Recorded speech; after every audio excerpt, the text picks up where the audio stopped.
Hello, everybody. Dave Neal here, stand-up comic and host of Bachelor Nation News. Happy Friday morning to everybody out there. Oh my gosh, can you believe it's Friday? We've got this video. We have Jason Alabaster on Nick Viall's podcast, Viall Files, discussing his breakup with Gabby Windey. You know what's so funny? When he went on the show, I was like, wait, did he date Gabby or Rachel? I'm already forgetting things. Follow me on Instagram at DNeals, patreon.com/Dave Neal. You guys might know this, but I'm getting married next week. I'm flying off to Mexico on Tuesday for a week-long journey, as it were, and I've been batching episodes to sort of prepare for that. So next week you'll have a lot of great interviews. One of the interviews is with Jess Ambrose from Chatty Broads podcast, and yesterday, while interviewing her, I've had my phone on all day long because the wedding dress, which is months late, was supposed to arrive yesterday. And I just wanted to share this first part with you. This full video is available on the Patreon. But here's the moment during the interview that the wedding dress arrives. Much for helping me create some content. I appreciate you. Oh my goodness, you can are see such it a ring right trooper. there. The fact that you are creating content before knowing that you're having it planned out through the wedding with all the busyness, I don't know how you're doing it right now. I need to pause really quick. The wedding dress is arriving today. Oh my gosh. Hello? FedEx. Is it FedEx? Yes. I'll be right there. I'm so sorry. I have to get... We've waited Get 6 the dress. months. Okay, so obviously this is so unprofessional, but this dress has arrived. It's this huge moment. If you want to go watch the rest of this video from after I received the wedding dress, you can go check that out on patreon.com/Dave Neal. Some people are having fun enjoying this process. Other people probably don't care. But either way, that's where that is. And I've been taking waltz classes every day. It's been quite the journey. So you can go check that out over there. That whole video, that good half-hour-long conversation will be out next week, along with a ton of other great interviews. Okay, let's just fast forward straight to the goods. The breakup that happened during the fantasy suite, and let's have a listen to what Jason has to say. Oh, fantasy suite night. That's kind of like your exit. What did you guys talk about? You didn't spend the whole night together. You guys talked, but you didn't sleep next to each other or anything like that. Okay. Yeah. So fantasy suite night. And another question that, I get is, Jason, why didn't you tell Gabby that you were not ready for engagement until They both have the same quality shoes on here. fantasy suite night? And I guess that we had that conversation. I told my mom that, and then we really didn't have. I heard Gabby talking about this actually on another podcast, which is true. We didn't have a good space to sit down and just have an open and honest discussion about where we stood until that next date in Mexico. So the next time I saw Gabby after that second date. By the way, there's a ton of cuts happening, which makes me think they edited a lot out here. I don't know. I'm not trying to have a conspiracy theory, but the fact that they go from wide to close up so often makes me think that there's a lot of jumping around. Man, maybe that's because there was a lot of pregnant pauses. My family was our third date in Mexico. So that's fantasy suite night. So this is our, that tennis date, and then the, what did we do? We went in the pool and swam. That I was truly trying to utilize that time as best as I could to further see if I could get to that point to potentially get engaged to her. And then we had that discussion that night where I kind of just told her hey, Gabby. Those were all edits, guys. They didn't do that because they wanted to have fun camera angles. They just clipped something out. I want to be as honest as I can with you. I'm just not there yet. And, I think another thing people keep asking me is, if you're such a realist, why are you on the show? And watching that back, I think what I was trying to say is I'm very intentional instead of a realist. I don't do things and say things just to say them. Mm-hmm. When I say something, I mean it. And I think I felt that in Gabby too. All right, so there's a lot happening here. What I love about Jason Alabaster is the way his mind works. He's very in his head, which is exactly what we saw on the show. This is just the way he is. So some contestants are like, all right, let's go to the fantasy suite. Maybe after we bang, we'll be into it. And he's like, no, I just knew I wasn't going to get there. So he was honest. He told her his real emotions, and of course, what does that get him? She's the realest person I've ever dated, and I just wanted to be on the same page as her. Did you guys have conversations about life outside of the show? Because it seems it's almost like a heartbreaking story. Again, I don't know where you are now. You have nothing but obviously nice things to say about Gabby, but it sounds like it was a really great connection that didn't get a chance to flourish, not as a fault of yours or Gabby's, but just the product of the situation. Like, you know, like you didn't, it wasn't your decision to meet on The Bachelorette. It was, I mean, indirectly, but it wasn't your guys' decision to have 2 bachelorettes and have just less time. Did you guys have conversations about how you guys would operate in the real world? Like, what were some of those kind of conversations that you had that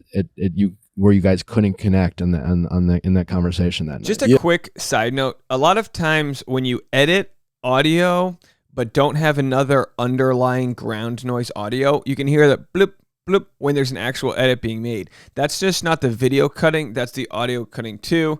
Again, I'm not saying there's any reason why they cut. Maybe there was just a lot of like slow moments here. But if you wanted to avoid that, you would probably put some ground noise below, which a lot of people don't understand. Maybe you don't care about this, but the ground noise is just room tone. Like room tone. There's actually noise happening when I'm not talking.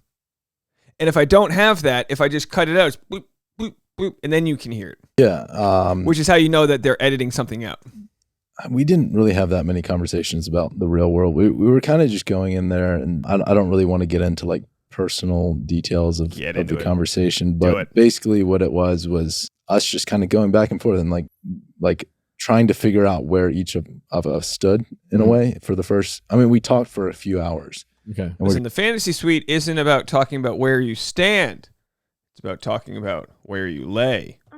Okay. Just kind of like nothing was getting accomplished. We were just kind of going back and forth. And like, I think, unfortunately, we were just on 2 completely different timelines. I maybe wasn't as far along as I wanted to be at that point, and I was trying to get there, but I just, truthfully, I wasn't there. And yeah, when you're describing the fantasy suite, the last thing you want to say is nothing was getting accomplished. You want a lot to get accomplished. Orgasm. It was just a shitty situation. It's a Friday. And I honestly, I'm still a little confused of like how it ended and like how all this, before I knew it, like it was the morning and so we talked for a few hours and then we went to our separate, we basically broke up in the fantasy suite and we went our separate ways. We slept in our own rooms.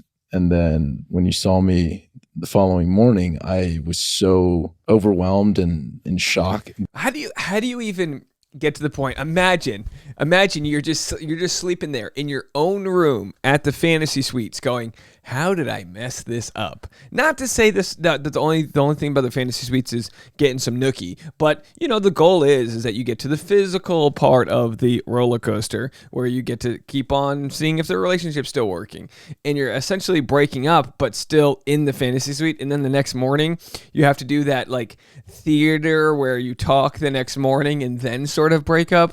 Ugh. By everything that had happened, and we had already kind of gone through everything. So when you saw me in the morning, I was just like, I hadn't slept all night. I was totally distraught, and seeing her again, I was kind of speechless. And that's why it kind of came off like I've heard cold or whatever, but like I was truly just like a zombie that morning. No, I get that. Did it feel at the time like it was engagement or bust for Gabby? No, I think we were just trying to figure out like, great question. We were just talking about like really just trying to get on the same page of, you know, seeing where we stood.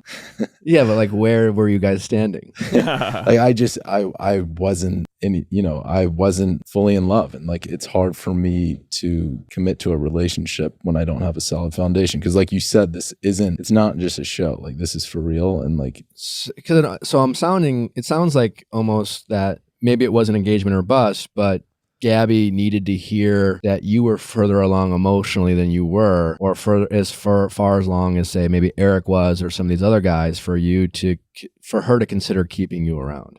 Exactly. Like, and yeah, at the end of the day, like I felt something, so real with Gabby, and one thing we were talking about in the fantasy suite was like, what if we did meet outside of this? Like, would it be different? And we just kind of kept going back and forth with that. Like, maybe this would work, maybe then it would go, maybe this wouldn't work. Like, and we were just kind of going back and forth on that. And I think it was just like a product of the environment, like for me. Gabby on the show kind of famously said that you led her on. Do you feel like you led her on, or do you feel like that was product of the moment? Yeah, she said that.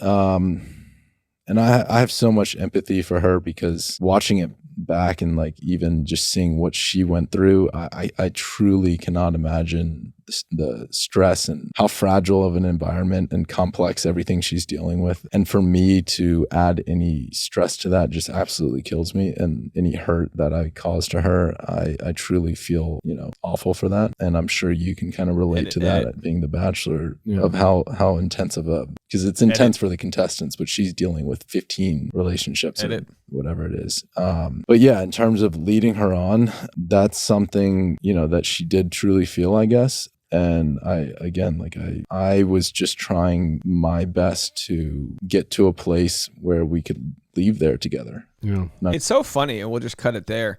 Go watch the whole episode on Nick Vile's YouTube channel if you want to check that out.